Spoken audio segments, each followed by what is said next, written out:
Warning. This program contains strong language, auditory violence, and mental nudity. It is intended only for mature audiences. Listener discretion is advised.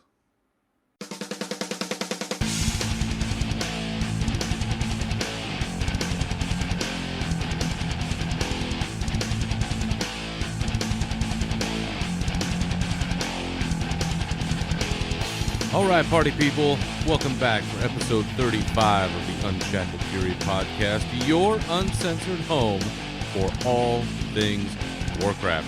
I am your host, Berzerker, and with me, as always, is the daughter to my sea. He is Navox. Welcome back again, sir. Dude, Battle for Azeroth, man. Having Seriously, a good time. this is I'm having an amazing time. So we're here a week after launch. Yeah. Now we've had, what, a week, almost 2 weeks. Yeah. We're about what, 11, 12, no, 13 days. Oh yeah, we're 13. Yeah. It started on a Monday for us. So here we are, Man. 2 weeks into Battle for Azeroth. So Yeah. obviously today we're going to be talking a lot about what we've been up to for the last 2 weeks since we dropped the last show right at launch, and Yes. we've been rocking and rolling since. And we've got a nice juicy topic for us to rage all over. And we've got some Q&A stuff to talk about. We're going to talk about the last Warbringers short, which we saw. Bringing up the rear, but by no means any less impactful as the others. But first, I have something that just, literally has just happened that I think that you and I need to talk about, because it's unfortunately, it's a very serious issue. It's something that affects frankly, it affects the world. It affects our country. It affects, in this instance, specifically our community of gamers. And what I'm referencing is the very unfortunate mass shooting that happened this weekend at a Madden tournament down in your neck of the woods, down there in Florida, where a player at this tournament took a handgun into the event, killed 2 players, injured nearly a dozen others before killing himself.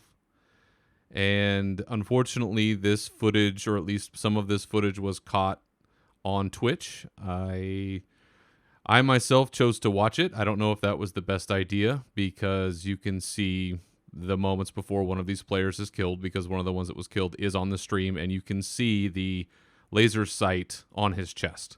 Oh my God. It is one of the most terrifying things that I have ever seen. And given the gravity of the situation, I just wanted to make some time on this show for you and I just to speak briefly about it. And this isn't a political show. You and I, we talk Warcraft, we talk video games. This is a place for us to have fun and shoot the shit about something we really love. There are discussions to be had in a much broader sense about gun control, about security, about the way in which men are raised in this country. And, there's a lot of issues that could be touched on here, and we're not necessarily going to go into any of those.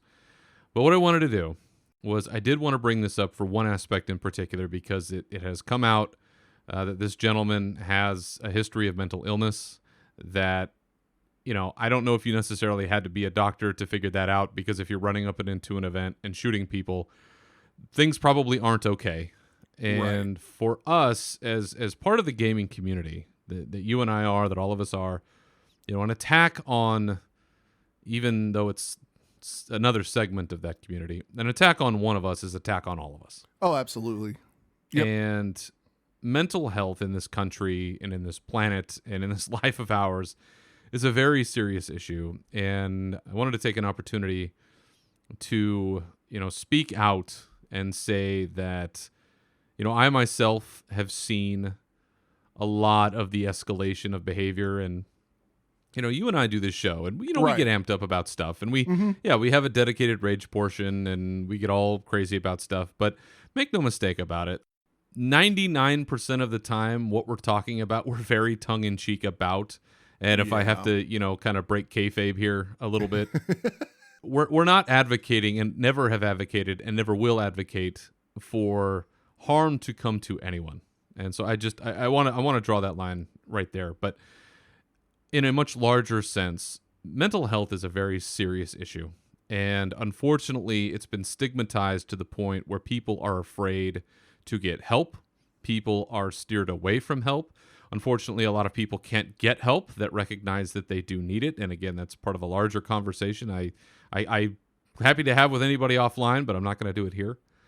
But I wanted to take an opportunity to say that if you ever feel, anybody listening to my voice, if you ever feel that you are in the position where you need to go out and harm someone, if you feel like you are in the position that you are so down, you are so in the depths of depression, despair, anxiety, whatever you're feeling, if you are so down there that you feel the need to hurt someone or yourself, please, before you do anything else, seek help.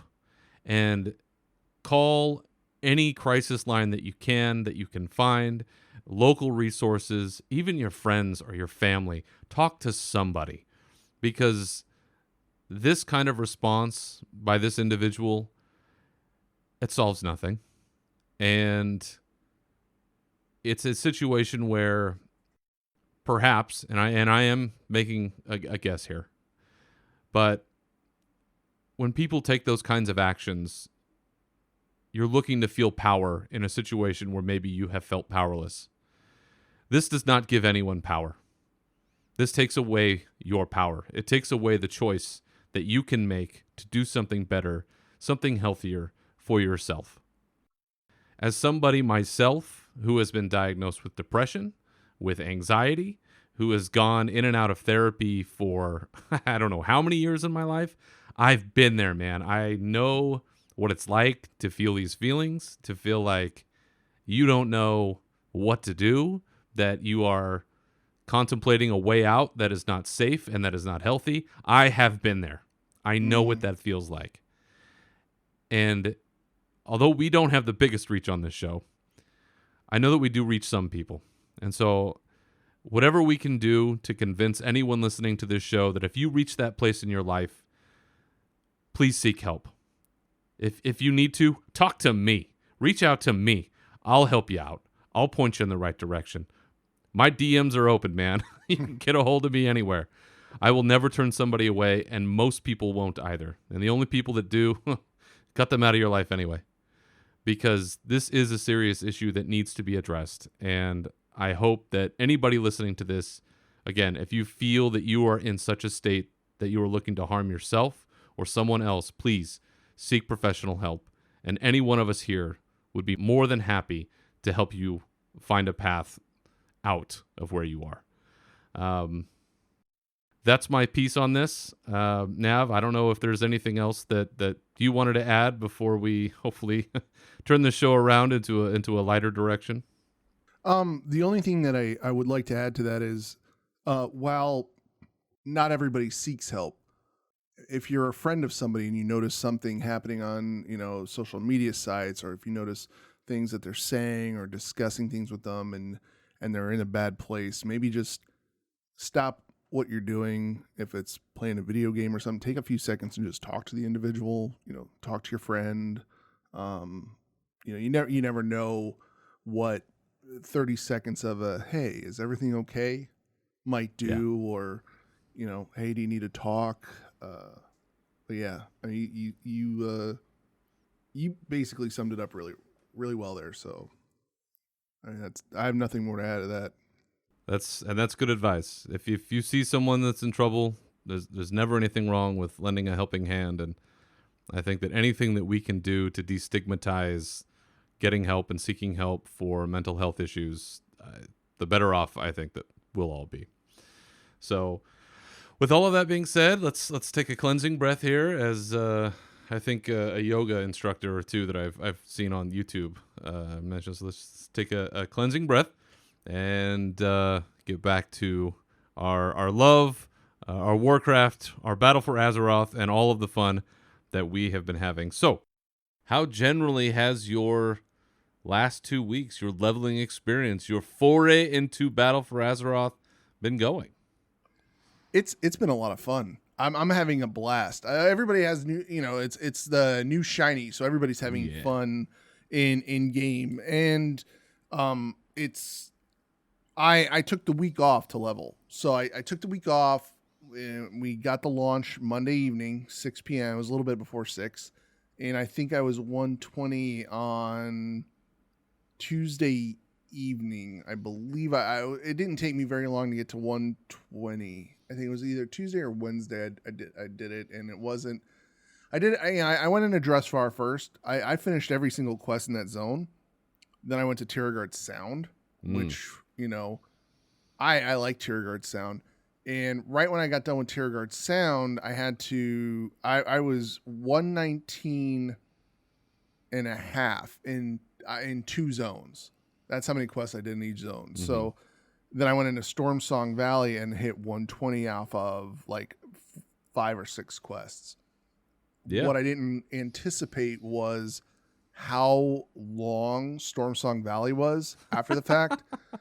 So I went and did my war campaign, because you have to do your war campaign to finish out so you can unlock the world quests. Yeah. And I didn't set foot in Zandalar at all. I didn't go over there till later on. So I powered through Stormsong Valley, and I was a little bit behind the rep. I'm playing rep catch up at this point.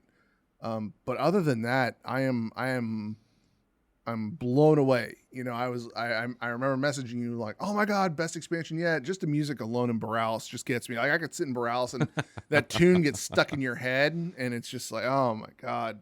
I'm pretty good. I'm really excited. I've been tanking a lot of the dungeons because you get really fast tank queues. I'm happy with all 3 specs of Fury, all 3 specs of Warrior at the moment. No, you had it right the first time. All 3 specs of Fury. all 3 specs of Fury. Yeah. And I can't get over I can't get over how, I don't know how to put it into words. There's so many things that while I'm playing this game that I pick up on, like, for example, like Zuldazar. I didn't like it at first, but after a while it started growing on me, and it's like the Jurassic Park area, and you go through it and it's got the Aztec stuff. So you're like, man, this feels like Tomb Raider. It feels like Uncharted. It feels like so many different genres of games that just got pulled into this game. And I know I'm jumping out. I don't jump too far ahead of our topic, but how about you? How did your launch week go? How's everything going with you? And well, you beat me on the leveling cap by, I think, just a few hours, because I think you hit 120 on Tuesday, and I think I did too.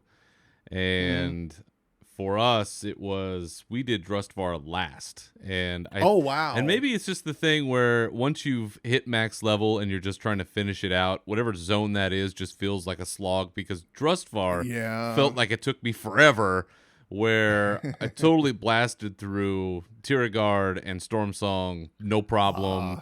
I mean, we were just ripping off chunks of XP at a time, and we were just absolutely flying, but we also had all day for several days, Monday afternoon through Wednesday afternoon. So roughly 48 hours we got through almost all 3 zones completely. It took me several hours on my own once my leveling partner had gone off to do his thing, and I finally got up there, but it was a blast. And again, kind of to your point, the ability of Blizzard to make updates to a 14-year-old game and make it feel fresh to a point, I'm blown away every time. The beauty of this expansion, when you're just walking around, when you're just kind of going from place to place, along with the score that's playing in the background, which for some people, they turn off the music and turn on their own tunes and do their own thing. I get it. Totally understand it.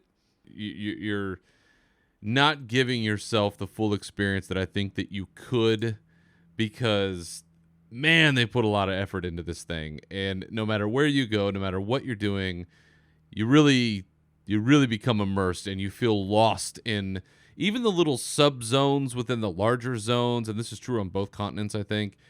you feel like, oh man, suddenly I'm in this whole other area now. And no, it's still part of the one large zone where, wherever you are, it just feels right. It feels so good. And yeah, we'll talk a little bit more about all the stuff that we saw and all of those kinds of things. But I really do think this one's off to the great start that we had hoped that it would be. Yeah. Well, of course, see how the rest of it goes. But one of the aspects that I find most fascinating so far, and one that certainly helped me achieve a very quick level cap, was having war mode turned on, because you essentially got 10% extra XP, which equates to an entire level over, of course, the 10 levels of leveling. So that helped get through quite a bit. But that also leads us to our rage topic this week, which I know you and I have both talked about several times already. It's made its way around social media and everywhere else. So why don't we go ahead and just dive right into that? Let's rage. Clearly, one of the most popular components of this expansion so far has been war mode. And if for some reason you don't know what war mode is where you have to go into either Stormwind or Orgrimmar. You have to go into your capital city there, turn it on. It's a PvP aspect of the game. You get to choose a few talents and things. And then when you're out in the world, it's world PvP. I mean, pretty straightforward. That's what you're doing. There are bonuses that you get, whether it's XP. Now, when you're doing world quests at 120, you get extra goodies, just 10%. It's not a ton, but over the long haul, it's not bad to have. But one of the things that you and I have seen, which just cracks me up every time, is, now remember, war mode is something you choose to do. This is a voluntary action. It's not forced upon you. You get to make a choice whether or not you want to be in war mode and attack and be attackable, or not, and you just go about your business. You and I have both seen now where a good handful of players have just whined and complained and bitched and moaned all over the place about, I'm getting attacked when I'm doing stuff and it's not fair. Like, I'm sorry. You made this choice and now you're complaining about it. Can it be inconvenient? Yes, it can be inconvenient. When I'm doing some world quests now, because I've left it on. I've reached 120 and I'm still on it because you know what? I'm kind of enjoying it. Yes, have I gotten crushed? Plenty of times. Have I gotten crushed by players at a lower level than me? Why, yes, I have. But you know what? It's kind of fun to then come on the backside when they're attacking something. It's like, oh, I'm going to get you back, motherfucker. I mean, that's the kind of stuff that we're looking at here. And all of it is by choice. So if you are out there complaining in guild chat, on Twitter, on the forums, on Facebook, sending smoke signals, up in a Zeppelin, out on the clouds, wherever you are, either turn off the war mode or accept what you've done. What do you think? You've summed it up really well there. I mean, for real. But yeah, I actually, I leveled with war mode on, and once it got to the point where I needed to run world quests or finish up the zone, like Stormsong Valley on my last, stint of reputation and things like that I need to get done. Mm-hmm. I actually turned it off because I ran into the problem where I felt like I was the only one with war mode on. That and then when happens. Horde would come into the zone, You're like, fuck them. I want to go kill these guys. And then nobody would want to come help. It's like, hey, there's Horde. Let's go kill them. All right, let's go kill them. All right, let's group up. Nah. I'm going to go turn it off. Okay, well, I'm going to go. And then you're like, okay, well, there's the assassin on the map. I want to kill the assassin on the map. And then you go to the assassin and you find out that it's a druid or a priest. And you're like, this isn't worth it because they tank the best out of everything. And healers are just godlike. And you're like, oh, this is, I don't know. I have a lot of fun PvPing.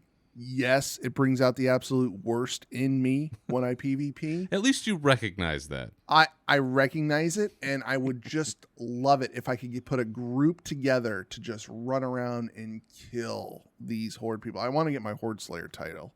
But Mm. I actually like it. It adds a sense of danger to the world when you have it on, Yeah. and it's hard to, after playing the game for so long, it's hard to get that feeling of maybe I shouldn't go over there, because there's a sense of danger. There's a sense of, okay, well, this this could, I could get killed doing this, and blah blah blah blah blah. But all in all, it's fun. Well, and if you're like me, then I imagine that, when you're going to one of these world quests where it's kill X dude, pretty simple, straightforward stuff, you can just run right in and try to get in there. But I know for me, I'm kind of looking around the corner and I'm like, hey, just checking. I might go up on a high rise, look down, be like, is there anybody else down there? Just making sure I'm not coming around the corner. Oh, there's 5 dudes, because that has happened. And I got chased off, and I was like, oh, got to get out of here. One of the aspects that I've particularly enjoyed of the war mode is the Zeppelin with the war supplies. That you have the Zeppelin that flies around in each zone, and I can hear it. And that's another reason why you want to leave your sound on, is you can hear it like flying overhead. Yeah. And if you watch it, you'll see this little crate parachute down, and it'll slowly fall, and everybody around can see it. And it was a lot of fun leveling and tracking those things down and like running over to where you think they're going to fall and trying to open that thing first. There's an achievement for it, by the way, if you do. Oh, I've yet to do that. If you're the first person to hit it, and it's not even like a party thing. Like, you have to be the first person, not your group. You have to hit it. But I've gotten it most of the time. But one time, yeah, I was 120, ran over, started opening up, and I got blasted by a 118 mage. And I blew all my cooldowns, and they crushed me. Kudos to them. But that is an element that I haven't really explored that much in my time playing Warcraft. I've always been on a PvE realm just because I wanted to get my stuff done. I really don't want to hassle with other players. It's kind of always been the mentality, and I'm still that way to a great degree. But I have really enjoyed the war mode aspect, particularly because we're, on different continents, and it's kind of playing out in a way of ours, our area versus their area. But for God's sakes, if you're going to choose to do it, don't complain. Yeah, you're going to go on World Quest, and there's going to be 6 of the opposite faction and 1 of you, and you're going to either have to wait, or you're just going to have a lot of fun doing something you didn't intend to do. But no more complaining. Don't complain about this. If you don't like what's happening with war mode, go back to your capital city, turn it off, and then go do your quests. Other than that aspect of war mode, let's go ahead. We're going to turn over to our news-ish section. But first thing we're going to talk about is just the phenomenal experience that we had leveling in BFA.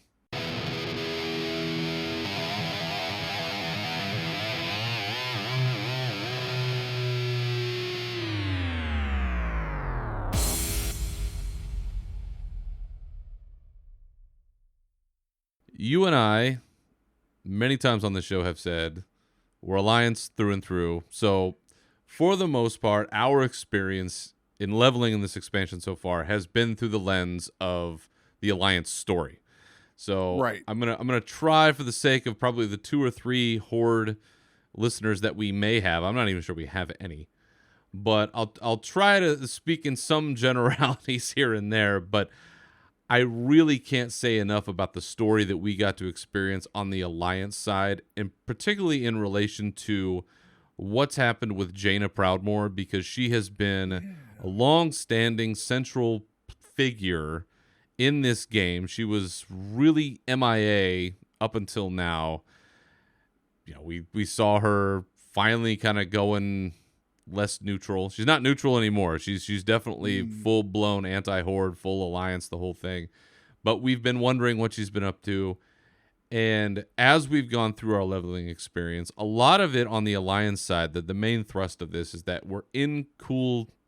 Are you saying Cool Terras or Cool Terrace?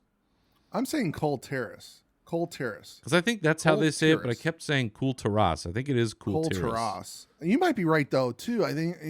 This is going to be the Draenor. Yeah. Oh, God. Huh. So, as we're going through, the basic story for the Alliance side is that Jaina comes home. She raises the ship out of the ocean, goes back to her people. We're with her. and they're like, "Listen, you're a traitor. We're executing you." I mean, to put it bluntly. And over the course of our leveling experience, it's bringing all of the families and the factions of Kulturis together because they've been Right. splintered apart for a variety of reasons, but bringing them all back together under the Proudmoore banner, essentially, and bringing them into the fold of the Alliance. And part of that involves taking down some baddies, rescuing Jaina, the whole thing. But where we ended up after all of that leveling, I felt like for what is essentially, it was a 2-day story for you and I, 3-day, and for people leveling, it'll take a little bit longer, but there was a lot of story packed into those 3 zones. And granted, I think those zones were huge, but I don't know about you, but I felt like there was just an enormous amount of story, and it was pretty rich. I didn't feel like I was getting sold, yeah, go here, and then you're done. No, unfortunately for me, it turned into that because I just wanted to get to level 120. So I'm leveling another tune behind my main tune, and I'm reading the quest text. Like I started out reading all the quest text. I went into Dressfar, started reading the quest text. I'm like, oh, this is a great story. And then after a while, it's just exclamation mark, question mark, exclamation mark, question mark. It's just so on and so on. I got to so it got to me. So, and I saw a really good meme, and it's like there's a little the little guy's like looking at a circle that says 120, and it's like he's reaching for it, and then behind him there's another person trying to hug him that says, "Oh, but the lore, the story." Oh yeah, and the other guy's like reaching for the 120 still. I was like, "Yep, that pretty much sums it up." But there is a lot of story, and it is phenomenal. And I will say that while we are, for the most part, we're an Alliance-based show. Alliance bias, I think we got the better end of the storyline. I think we got better zones. Mm-hmm. Yeah, I think the Alliance got the better end of the stick on this one. Do you know much about the amazing? Do you know much about the Horde side story? I don't know much about the Horde side story. What I do know is that there's a troll faction that's planning to overthrow another faction or something along the lines of that. Other than that, I know that part of the 7th Legion is going over there and kicking their ass. So that's what I'm doing at the moment with 7th Legion. I just go over there and they're like, hey, go kill these guys. I'm like, all right, I'll go kill these guys. That's not a problem. I ran into him at Nessingwary over there. Oh, yeah. And so he does show up. He's always up to some shit. Yeah, he's always up to something. Like I said, Zoldazar, I was like, oh, this zone's so big, it's annoying me. After a couple days of adventuring in it, it's one of my favorite zones. Atal Dazar, which is the dungeon in that zone, is one of my favorite dungeons where you fight the big T-Rex and a lot of like Aztecs type, things in there. You get trolls and whatnot. I'm trying to think of the name of the other zone. It's not Nazir. You got Zoldazar, and you got is it Vol'dun? I think. Yeah, maybe it's okay. Vol'dun's just a desert. It's like Tatooine. It's everything's dead. I don't really feel like that Lawrence of Arabia running around over there. Yeah, exactly. And speaking of which, I do have that awesome looking plate gear that makes you kind of look like a Spartan. Yeah, with the big the big red crown on top. Yeah, big red crown. I like that. So there's that. But I don't know a lot about the Horde storyline. I hope that I'm not gonna say I hope. I know that they're getting a good story on that side. I'm not all that interested in the Horde at this moment in time. I'm still jacked up a little bit about Teldrassil and the fight and things going on. Yeah. Well, now when I was leveling, one of the things that I was trying to keep an eye on for was the little treasure chests that popped up on the map, and also the rares. So anytime we saw something, I'm like, oh, I'm running over here, there's a chest. Oh, I'm running over here, there's a rare. What I particularly liked was that, okay, you had a lot of the small treasure chests, and you'd go over there and you'd open it up, and it's usually just out in the open, and maybe you have a couple little war resources or something in them.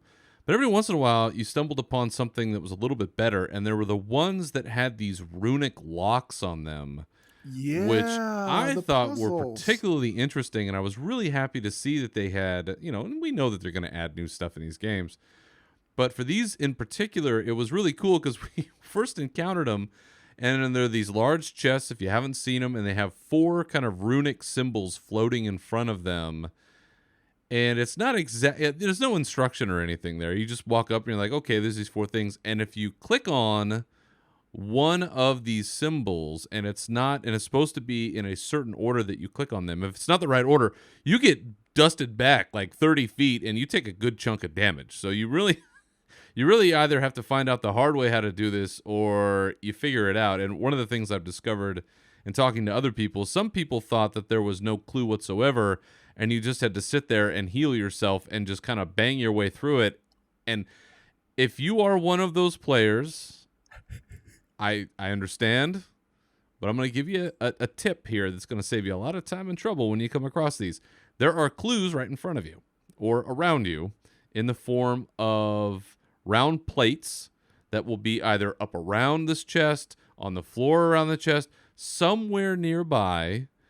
And what it'll do is typically it'll show you 3 of the symbols with 1 missing. And it's kind of a logic puzzle. It's a real basic logic puzzle where you have to figure out, okay, is the one that's missing the first, the last, one of the ones in the middle, something like that. So don't worry. You don't have to sit there and take a bunch of hits to figure this out. The clues should be right there. And inside of them, I've gotten toys and I've gotten a bunch of other things. And it's been a great find. So it's those kinds of little things that I really enjoy as we've gone through the leveling process. There's these little side things here and there that just, it's what gives this game that little bit of flavor, that little bit of fun on the edge that just keeps me going. And as much fun as we've had with the story, I love running around new zones and finding all of these things. The Secrets Discord is going wild out there. They've just discovered this cockamamie thing to get this waste of time belt, which is too hilarious on so many levels. But and if you haven't seen what that is, check Wowhead, check MMO Champion. There's very detailed write-ups about essentially going all over our map to discover this transmog belt, which looks like a big clock, and there's a bunch of really random stuff. It's what they do now. It's the secrets of the game. But these are the kinds of things that I've really enjoyed while I've been leveling and as I've gone through doing the world quests now. So now that you're at 120, there's all of these world quests to do. You've got emissaries still. You've got, as you've been going along, we still have that little table with the missions and the followers and all that kind of stuff. Do you think that the mission table is still serving an adequate purpose, or does it feel more of an annoyance at this point? So I think it actually does serve a purpose that I'm enjoying at this point, where I'm getting the rep I need.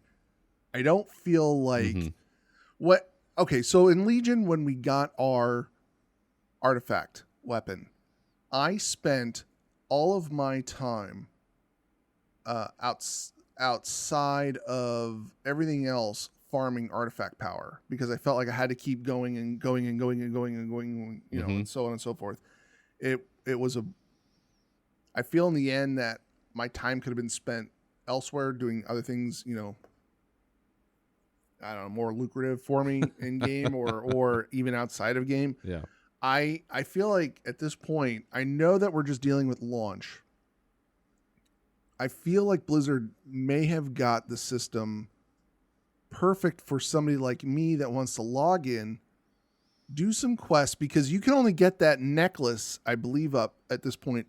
And please correct me if I'm wrong. I think it only goes up so far at this point, right? Isn't there a max level on it? The Heart of Azeroth? The Heart of Azeroth, right? Not that I'm aware of. You just keep soaking it up.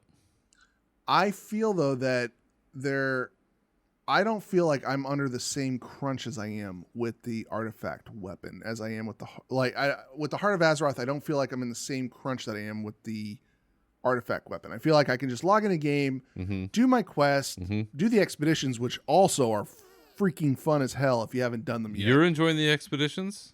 I love the expedition, especially. Okay, so I have not heard a lot of positive things about them. So let's hear this. Yeah. Oh man, so I finished all of them. I did all of them. I guess because I have been tanking a lot of dungeons, what I do is I go in with 2 DPS and I launch off the ship. As a tank, I just pick up everything. So I'm just tanking everything. And as long as I can kill it, I can heal. So what I'm doing with the DPS is we go around, the DPS damages it up halfway, they run off and get other things. I farm the horde. We find the horde, and then I keep the horde on farm at the whole, like I keep them engaged with me while the other people go around and collect the Azeroth. I'm having a lot of fun doing that stuff. I wish there was more rewards out of it. Like right now I'm chasing down a couple of weapons because I'm having trouble getting weapon drops. That's one thing I don't like about this so far is the weapon drop seems like I feel like my character's bugged. I feel like I'm not getting enough weapon drops. I know that the European servers are getting 340 weapons on their world quests, and we're not seeing those yet. I know it's completely random, but we haven't seen it yet.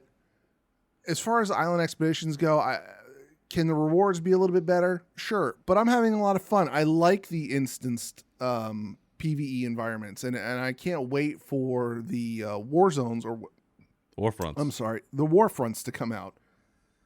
And yeah, so I'm actually having a good time with that. Now, back to the table. I don't feel like I'm wasting my time with that. I only hit the table once in a while, and then other than that, I can do a lot of stuff from the app on the phone if I need to. That's what I was going to say. That's what I've been doing a lot of, and that is just very convenient. Yeah, I just do it on my phone when I'm at work. I'm just like, all right, done, and it's like, all right, cool. I got my guys out there. They're getting reputation for me, and I'm not, I haven't sent them out on any pet quests because I don't really pet battle yet. But yeah, I don't. I haven't found a single thing besides the weapon thing, that I am not liking about this expansion. And I have to tell you, side story, don't be that person that logs into the game and then goes into whatever channel you're in also and just stand on your soapbox and try to rally everybody around the same thing that you don't like about Battle for Azeroth, because you're annoying more than anything else. But What's that off topic? What item is that about? No, I'm just saying, like, when somebody logs in the game, they're like, I don't like this. I don't like Battle for Azeroth because I feel like I'm so weak right now. 120. I feel the game's been out a week, people. I mean, that could be a whole new rage topic for next time we get on track. Next time we get on time. But I'm just saying that was driving me nuts because I kept going through my head like what I was doing besides expeditions, because I did the expeditions, the table. I'm doing all the dungeons. The dungeons, I'm having a blast in. They did such a good job with each one of these dungeons. The dungeons in Legion drove me nuts. I don't know what it was about them. I'm sure I'll get sick to death of the Battle for Azeroth dungeons at some point. But I'm loving Freehold. I love Waycrest Manor because it's different each time you do it. It's like being in the Haunted Mansion at Disneyland. I love that. It's awesome. It is is so much fun. The Underrot is basically people have been comparing it to the Stranger Things. What do you call it? The upside down. Yeah, and it just reminds me of the hive mind in Halo. For any Halo friends out there, the flood and things like that. That's what the Underrot reminds me of. But I don't know. There's so many things in this game that just feels like it's they throw little. The Easter eggs even. Crap.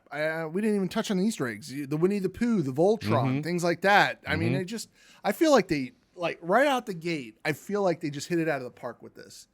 And I know, again, we're still early in it, but I'm enjoying it so far. I'm really, really enjoying everything about it. I don't feel like I'm wasting any of my time right now.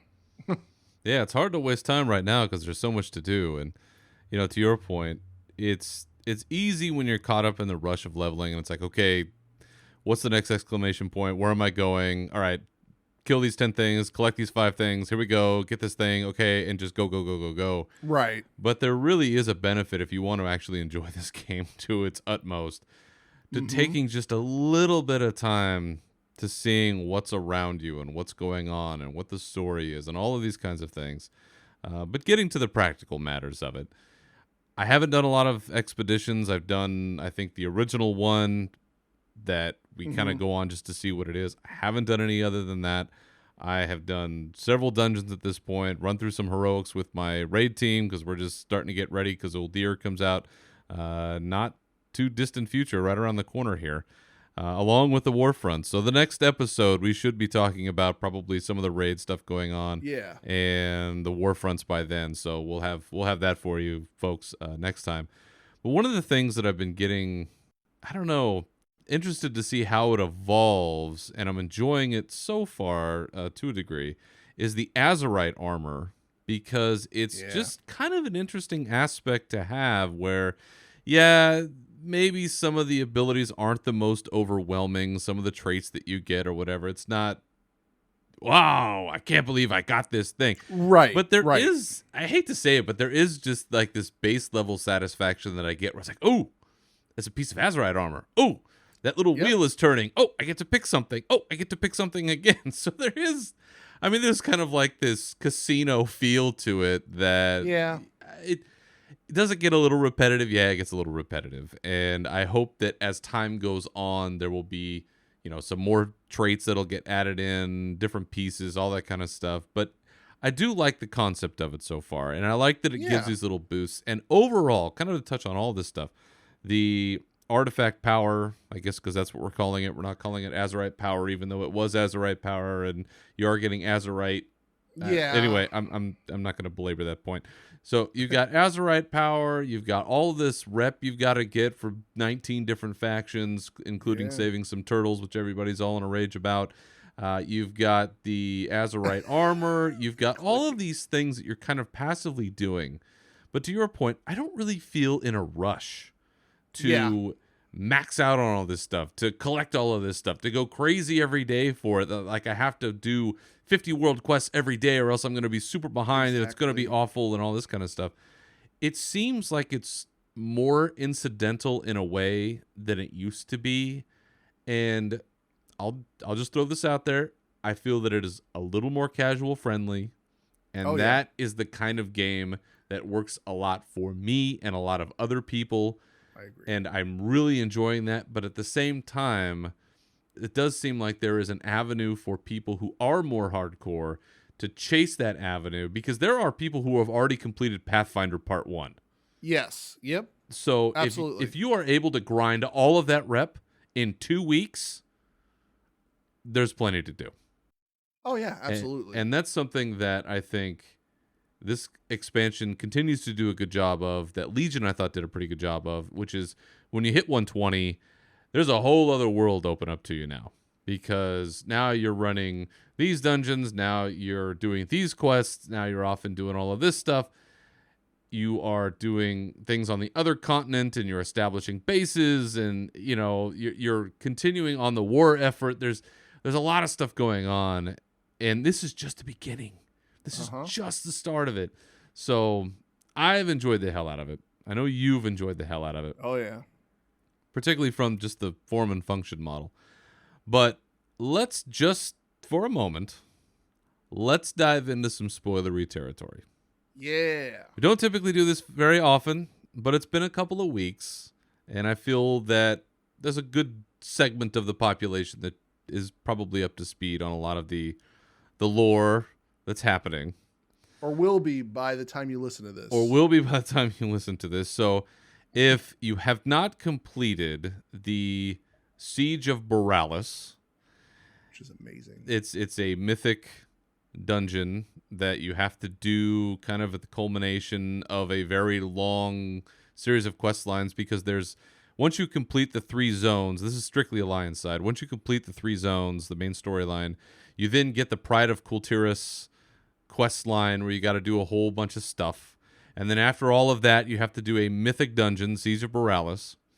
And so here's what happens. And we're gonna if you are averse to spoilers, which I totally understand, go ahead and fast forward a few minutes.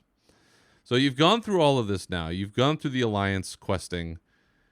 You've introduced yourself at this point to Catherine Proudmoore, Jaina's mother, with the help of Gen. Gen seems to be kind of the facilitator here for us. And you now get to the culmination of this, where you have essentially rescued Jaina.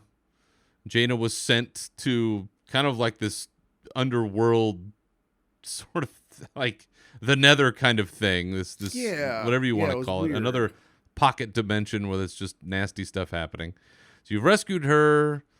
Catherine Proudmoore is like, oh, I actually do love my daughter, and she's not a traitor, and she's the true heir, and all this kind of stuff. She's fabulous. And so you go and you rescue her. You go and you do this mythic dungeon, Siege of Borealis, where essentially the former right-hand man of Catherine Proudmoore, or woman, sorry, is launching an attack against Borealis, and you come in, and the city that is usually your safe port city where you repair and do all of your shredding, suddenly it's under attack, and there's shit everywhere, giant monsters, and you're going crazy. You finish that up, and you get arguably one of the most impactful in-game cinematics that I think I've seen in a very long time. Oh, yeah. So why don't you describe for the folks what happens when you complete that dungeon and you talk to Jaina? All right. So once you're done with the dungeon, you talk to Jaina, and you get two options. I think I'm always going to choose a cinematic option because what happens, basically what happens next, and then cut to the cutscene, and it's basically, I forget what Ursula's name is on the lady who's throwing the basically a mutiny on Borealis and trying to siege Borealis. Basically, her ships are bearing down on the port, and Catherine Proudmoore standing there with Jaina, and she turns to Jaina and says, I can't. Your father was always managed to bring the fleet home when we need it, or call the fleet home whenever it was needed. And she's like, it's over. And then she takes a necklace that Jaina had ripped off of her from the beginning and hands it over to Jaina. She says, this wasn't meant for me, and then hands it over to Jaina. And then Jaina just, palms this thing, closes her eyes. And this was the impactful part. Like, I got like goosebumps at this point with the storyline, because she looks up and she's like, there you are. And then it cuts to this armada.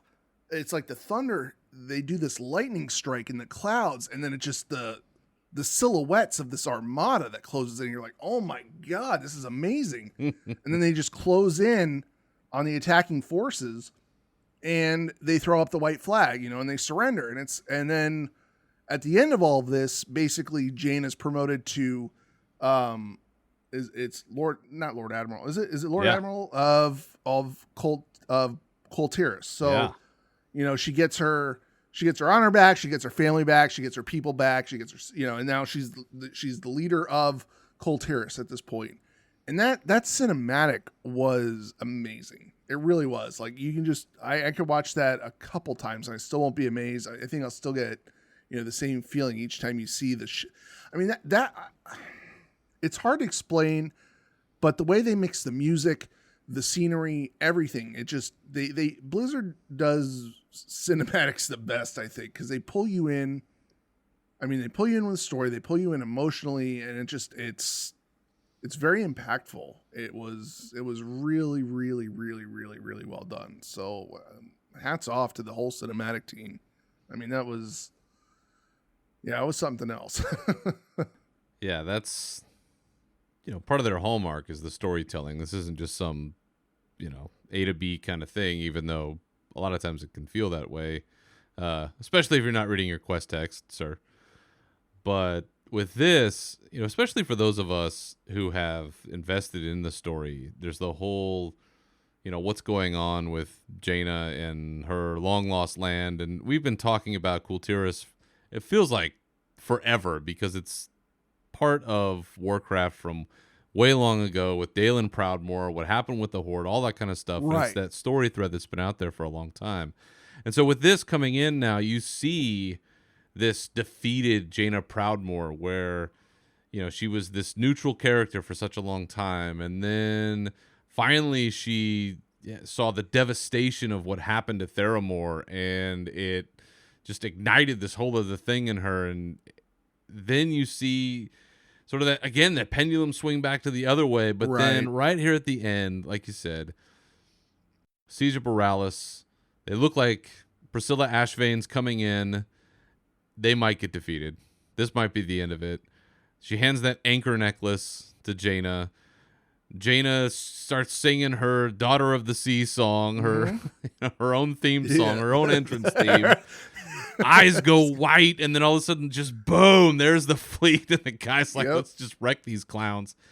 And it's very satisfying. And that, I think, is one of the things that we do get concerned about from time to time with the storytelling that we get is, do we get some sort of satisfaction out of the story? And where are these conclusion beats where we can feel like, yes, like there's, they finally got them and something good, not just kind of stringing us along from place to place. And that was what I really enjoyed about this, is now Kultiris united under Jaina.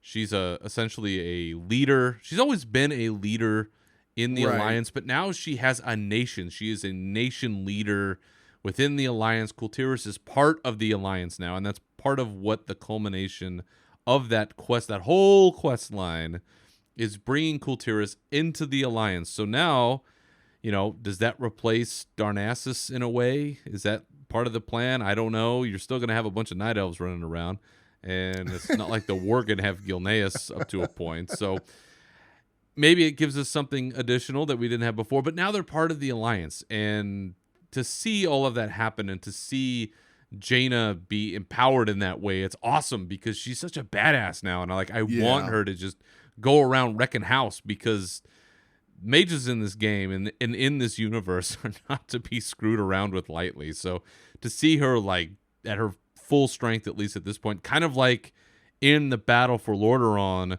where she's coming in on the ship, and the immigrant song is playing in the background, and she's just going apeshit, just blowing stuff up. That's what I want to see. So that was phenomenal. But that was all fabulous and great, and we enjoyed that. But for those that were able to avoid every spoiler up until then, there was one more great, fabulous, fantastic, super awesome thing that happened lore-wise that I kind of knew about beforehand, which made the journey leveling with this character a little more interesting. But after you turn in the Siege of Borealis quest, you see that thing, the cinematic. You go to the meeting with Anduin and Jaina and Lady Proudmoore and Ganon and all these people, and this is when the nation of Kultiris joins the Alliance formally, or rejoins it. Then they have a little thing where Catherine says, "Oh, Talia, this character that you've been with now for some time, let me introduce you to her. Her name is Talia Forddragon, the daughter of Bolvar Forddragon, currently the reigning Lich King, and she knows nothing about him other than he sent her some letters, and they stopped. And she had a little nickname, which, God, I hope that comes into play later. But she doesn't know anything about what's happened to him. Granted, in this universe, most people probably don't, because they were told that the Lich King was dead, or Bolvar was dead, or whatever the cover story was that they used. But now we have a hook, number one, for my Lich King 2 Electric Boogaloo, because now you have the Lich King's daughter in play. But more interestingly, tell me what you think about this, do we have a potential pairing for Anduin? Absolutely. Yes, absolutely. Here is a child who was lost, didn't have any parents around, was raised by a surrogate, is now coming into their own as they get older. There's this whole, there's a very parallel path, I feel like, going on here. Anduin's a priest / paladin. Her father was a paladin. And we've been asking that question, is where's the heir to the throne? Maybe I thought it could have been a pretty bold choice to bring in a Blood Elf assassin. Maybe that's not to be. But what do you think about that? Do you think that this is a viable option, or is this the king of all red herrings right here? Nope, I absolutely do. I think it is because during their conversation, Anduin invites Talia to Stormwind, and he says, "Come to Stormwind, and I'd like to tell you the story, stories of your father and things like that." Yeah. During that interaction, so I think the two will hit it off. So we'll see. But yeah, I got the same. I got the same vibe. Also, side note, Talia and Flynn, I loved doing every single quest where those two came into play. Oh man, Flynn is easily one of the greatest additions to this game ever. Absolutely. It's like part Flynn from Tangled and part Johnny Depp from Pirates of the Caribbean. Exactly. It is the perfect roguish pirate something that we've ever needed in this game. Yep. But back on Talia, yep, absolutely. I think there's something there in Anduin's future. Absolutely. And she's tough, man. She can fight. She's using a hammer, so you can't really tell what class she is because when she's fighting, she's just swinging the hammer around. But we'll see. Maybe she's a warrior. Who knows? Wielding a two-hander, she looks like a warrior to me. Can we claim her? Is that possible? Yeah, we can, right now we can, absolutely. There's nothing yellow shining out of her at the moment. I mean, she because I don't see she's her grubby. She's grubby enough. She's got the battle scars on her. She's not all clean and pink like the paladins. There's some dirt on her. Yeah, I didn't see her using any. There's some calluses on those work hands. It's no flash of lights going on. Exactly. Sure. All right, you heard it here first, folks. Talia Dragon is a arms warrior. Arms warrior. Nonetheless. Maybe. Hey, listen. Maybe she just hasn't done her quest for Berzerker stance yet, and she will be Fury someday. So right. That could be fabulous. Outside of all of these aspects of our leveling experience, which we agree, I mean, I'm giving it 10 out of 10. I can't imagine how I could have made that any better. Is there anything else about your first 2 weeks of Battle for Azeroth that you want to mention to the people? I'm trying to think. The only piece of it, the only thing that I could think of would be to don't do what I did, where I skipped over all of the chests and rares, thinking that at 120 when you went back, the items would scale up. They don't. When you go back and kill the stuff, it's just whatever was in that mob or chest at that time. And there were a couple weapon drops that I haven't got a weapon drop out of a chest. I got a weapon drop out of off of a rare mob. Do the rare mobs when you're going through. Do the open the chest when you come across them. Enjoy coming across those rare things. And if you've rushed through like I have, take another character through and read the quest line. I'm trying to think if there's anything else that the scrapper, run back, scrap that stuff, that's fun. But other than that, just after you've done your 120 and you're comfortable, level another one, look at the storyline, go through that, and really, really, take it all in again. But this time, give credit back to the people who actually write the quests and read the quests. Because I'm sure those people are like, no one's going to read any of this stuff while they're typing out the quest notes and the storyline. No one's going to read any of this stuff. But yeah, how about you? Is there anything that any advice that you could give to the people out there? Really just try to take your time.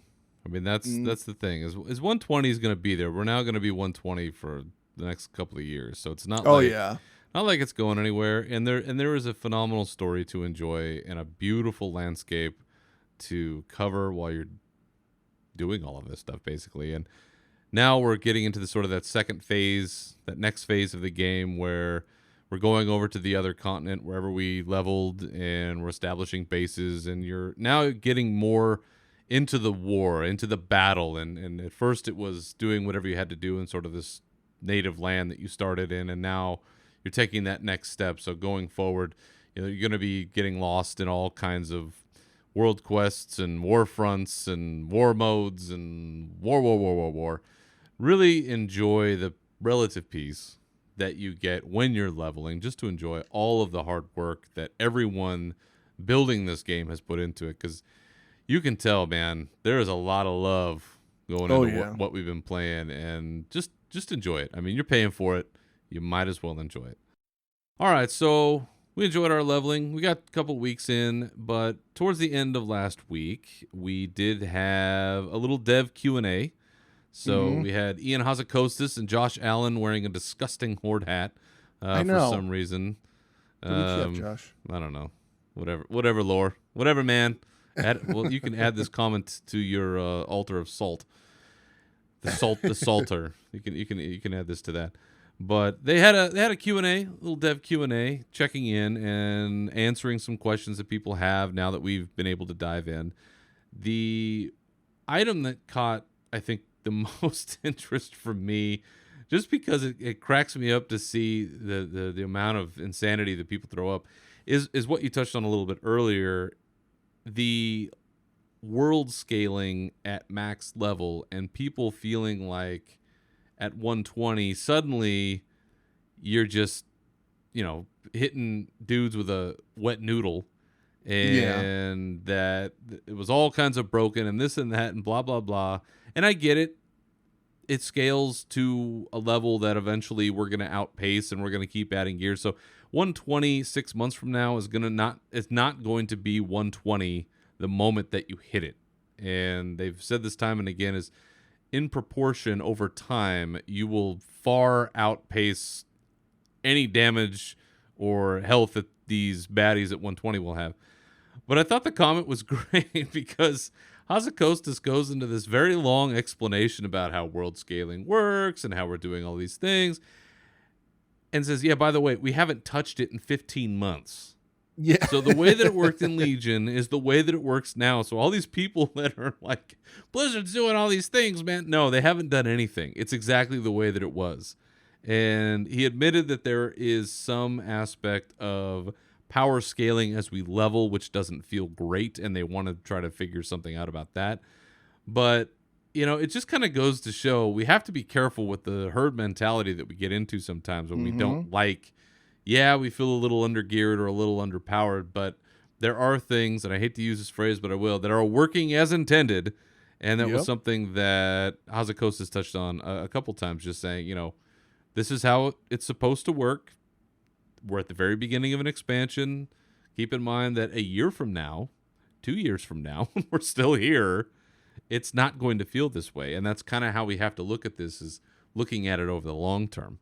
But I thought that was good that they commented on that, just to kind of give people reassurance, along with talking about class tuning, where they mentioned that none of that is done, or at least it's not done in totality, I should say. Is there's still going to be some class tuning coming up. They recently made some changes to Feral Druids and to Arms Warriors, but there's going to be more stuff coming, so people kind of need to be patient about that. But when going through the Q&A, what kind of stuff did you pick up on?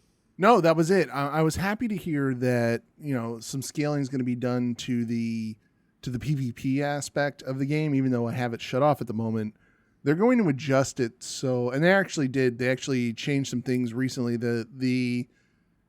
The old trinket that we used to carry around in Legion, the little, I forget what it's called, but it's a yellow swirly looking icon thing that we had that would give you like 15 plus 15 your stats and stuff, no longer works anymore. They shut that off. They're going to make it so that a higher level character will have an advantage. Like right now, or the way it was if you were 120 and you rolled up on somebody who was like 114 with war mode on, and they still had all their legendary stuff, you were getting your ass kicked. Like it was stupid. It was just stupid. And so they're going to adjust that. The arms mastery change that came out, I don't play arms enough to feel a difference, but I know that arms is still pretty strong in dungeons right now. So the one thing I can say about all this, all the adjustments is, while they were able to tune the game as much as possible with the amount of people they had in beta, they're going to be able to adjust it even more so now because they have more people playing the game live, and they're going to make more adjustments for the people that are 120. So like you said, be patient. Other than that and Azerite gear being tradable were the two things that I really, really, I was looking forward to. A lot of the other stuff, I'm just glad that I'm glad that we have a game that's been out for 15 plus years that the devs are still fully involved with. Like, yeah, never have I ever played a game that's gone on this long where the devs are still fully involved with, and they're not just like phoning it in. Like, I don't ever feel like they're just phoning it in. I feel like they genuinely do care about the game mechanics and the balance and all that kind of stuff. So, and the fact that they're even giving us the dev Q&As are still after launch. I mean, it's great. Keep it up. I love it. But, well, as we've talked about before, we never used to get these things. We get Ghostcrawler jumping up on a forum every once in a while, putting out a post, and then you get hammered exactly shit for a couple of months about it, and then you wouldn't see or hear from anybody. So getting these is it's a lot more than we used to get, and it certainly is nice to see. And to your point about how they care about it, well, they should, number one, because it's their jobs. Okay, there's the pride of doing your work, all that kind of stuff. But they did also put out a press release here just a few days ago talking about how Battle for Azeroth is essentially their quickest selling, their fastest selling expansion of all time. I've kind of seen the language change a little bit from place to place depending on the outlet that reports it, but the health of the game is still good. They sold whatever it was, 3+ million copies by launch day or whatever the thing was, and that's just launch day.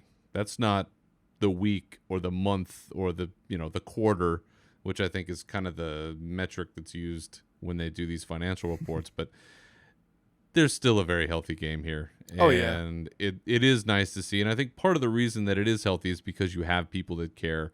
And there's that symbiotic relationship between us as the players saying, look, they're putting out a good product. They care about what they're doing. Let's enjoy it and, do what we got to do. And then they pick up on that and say, hey, people are enjoying what we're doing. Let's keep doing a good job. And, hey, listen, that's how it works, people.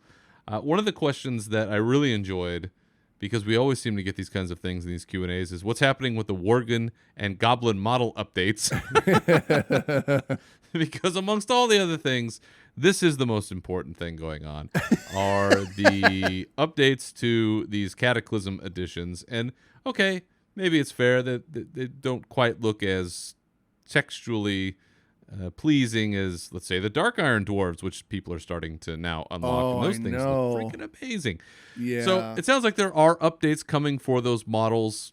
God only knows when those will be, probably like 2 expansions from now. But I really hope along the Worgen side is that they make them more Gen-ish. Yeah. Because what they've done with his model is fucking awesome. Yes, so it is. Anything that they could do with that, you're good. You're good with me. Other than that, there's a lot of just kind of one-off topics that they touch on. As always, I encourage anyone listening, check out the Q&A in full. There might be something there that they touch on that you're really interested in or have been wondering about.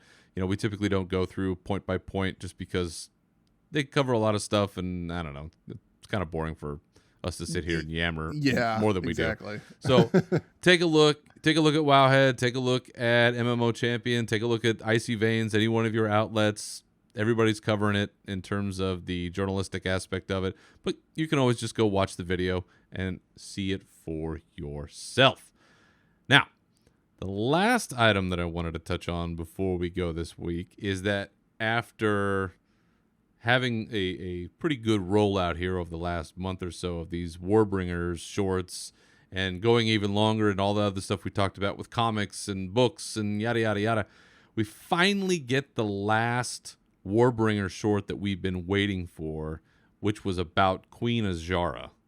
Mm-hmm. And I think this one, more than the other ones,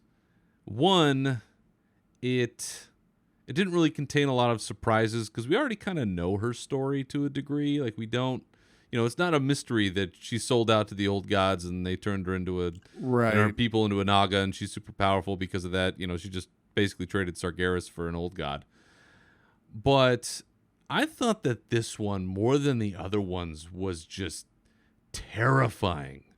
Like, Mm. this one really had a sense of terror and doom, and it was frightening. Maybe it's the drowning aspect.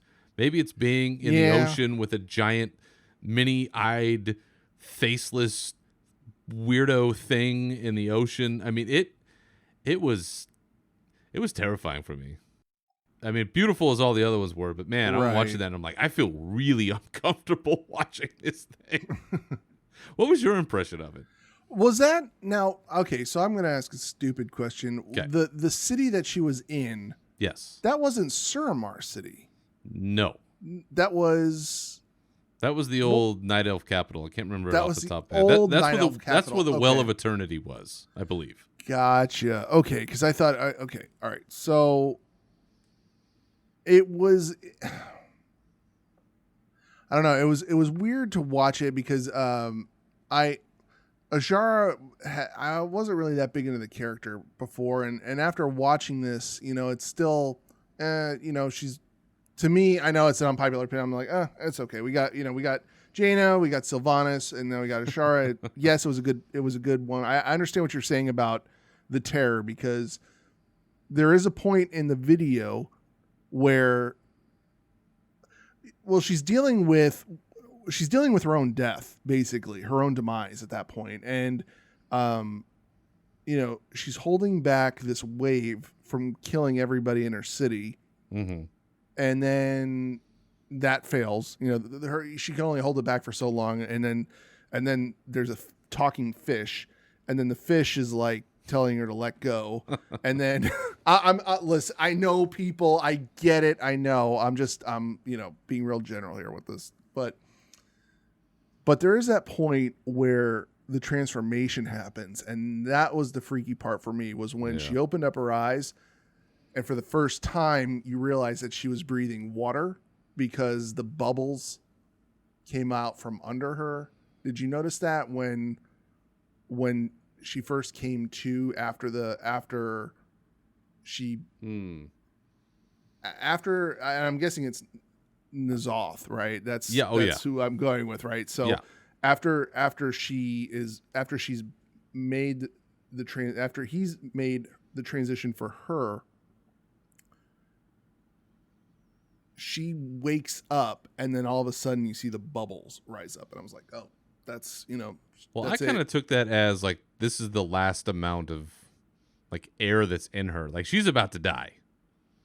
Like, I thought she already died. I thought that she was going through this whole thing where she's like the brain's going through the whole dying process of processing everything. I mean, maybe, and because I kind of took that as because like it closes in on her, right? It starts to get darker, and it starts to get darker. Mm-hmm. Like, to me, it seemed like you have rebuffed this old god's offer, and now he's just gonna like screw with you and let you die, or show you only who's to in bring control. you back is and then all of a sudden she starts getting like ripped up and shredded up and crazed out, and tentacles.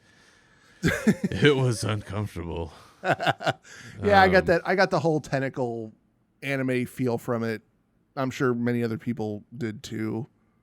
I know we talked about it. I was like, I get it. I see it. I get it. I can see where some people might be a little more uncomfortable with this one than others. Yeah. But overall, so looking at all three of these now, you have Sylvanas, you have Jaina, and now you have Azara. And each of these stories is about them finding, I guess, their source of power, or rediscovering some sense of power that they need to fight whatever battle it is that they're coming to. Because you have Sylvanas, who, essentially becomes this banshee queen, and she makes the full-on heel turn and burns Teldrassil. You have Jaina finally reconciling this guilt that she has, or at least coming to terms with it to some degree, where you can see she's ready to kick some ass or do something. And now you have Azara, who this is in the past now, but she traded her people essentially for more power. To say, okay, I'm gonna I'm about to go down. We're all about to go down. We got screwed over in this deal with the Burning Legion. So here you go. Let's build another army. And down here in the depths, I'm going to build another empire, and we're going to take this place over. And so you see each of them coming to this like center of focus, the center of power that they're going to be using in this expansion. And I know it's not an old god expansion. Yes, it is. It's going to be eventually. We all know this. We all know where this is headed. Yeah, You just showed us the quote unquote face of an old god. So we know that we're heading there somewhere. But I always love these stories, good or bad, where you see the point where these characters come into their power. Mm-hmm. Where you see this potential starting to be realized, where with Sylvanas, I think the more evil she becomes, the more badass and powerful she's going to be. And that is bad for the Alliance and probably bad for the Horde, but it's probably going to be awesome to watch that happen from just this power storytelling standpoint. With Jaina, same thing. She is, with all due respect to the Guardian, she's probably the most powerful magic wielder on this planet right now. Yeah, pretty much. I mean, she's coming into it, man. She just made an entire fleet appear, yabow, out of the clouds. So, touch that one, Dadgar. And then you have Ajara, who, she's been lurking around for a very long time, and we have not seen the full extent of her power. And hopefully we will at some point. So having that feeling of like, oh, shit, like, I love that. And I'm glad that they're showing it with these characters, and hopefully as we go through the expansion, we'll get to see those just unleashed in all kinds of ways, and we'll get to be there to play along with it. So other than that, anything else, any other impressions or any other thoughts you have about the Warbringer series this time around? Yes, I feel like we got some of the Warbringers things backwards, because when you finish Siege, here comes a spoiler. So when you're going through Siege, you get a quest to go back to Stormwind to turn in this quest. And then when you turn the quest in, it shows you the Jaina Warbringer story. I kind of feel like that should have happened initially before us sailing into Borealis. I feel like that should, or no, wait, I'm sorry. That needed to happen before the attack on Undercity. We needed to see that prior to that, not after the siege. Why? I mean, we're seeing it after the fact. We're seeing, because we saw her ride in on the ship that she raised. Mm-hmm. They give us a quest in Siege to show us what happened before that. It was just, I feel like it was kind of out of order on that. That's the only, that'd be my only complaint on it. Maybe I'm missing something. Maybe you guys can write in and tell me, hey, you're missing this. It's supposed to be, symbolic. Just let us know, but other than that, no, I got nothing else on the Warbringer series. It's been fabulous. It has been. I hope that they continue to do these things. I'm sure they will. And I have a feeling there's quite a few surprises left in store for us. So next week, looking forward to the Uldir raid coming online. After Labor Day. With some war fronts. So hopefully on our next episode, we'll have some first impressions for you guys and talk about what we've seen with those and everything else along with our questing and other little goodies that'll come up. But for now, I think that'll do it for this episode. Other than this fine program, where can the good people find you on the internet, Navox?